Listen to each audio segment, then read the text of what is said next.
Hello Garage Gang, welcome back to the channel. I hope you guys are doing awesome. I hope you're safe and your houses, guys. This coronavirus situation has been going crazy.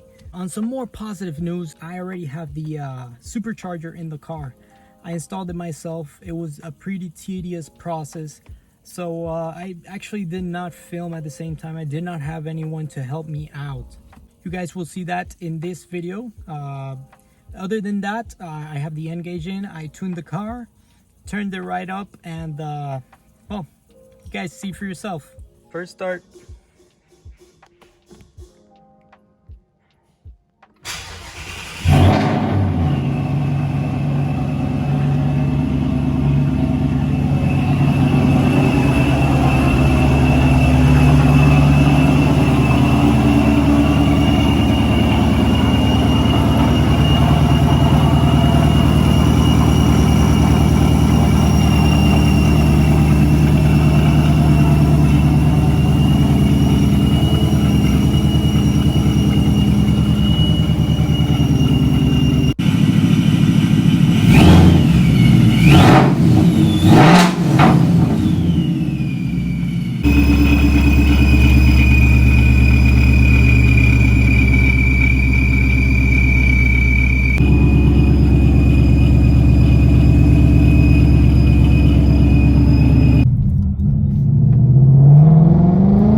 As you can see, I did a little pass on my car from like 20 to 60 or 80, I don't know, 70.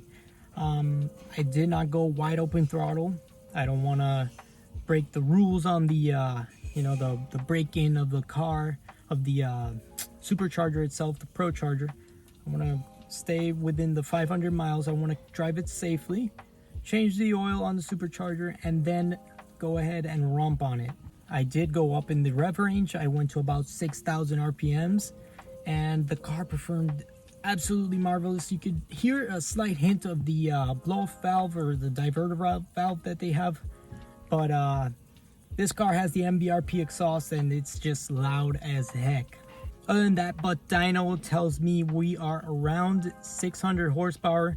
That's the butt dyno. I'm gonna take it to the real dyno pretty soon. Once that is done, I will go ahead and install the tires, the Nito tires on the back of the car, slap those on, take it for a spin and see how it launches. I'm not gonna romp on it too hard.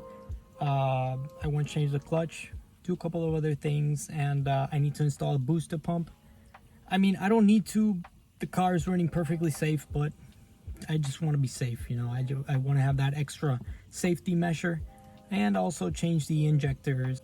Anyways, guys, I hope you enjoyed this short video. Remember to subscribe and hit post notifications for more.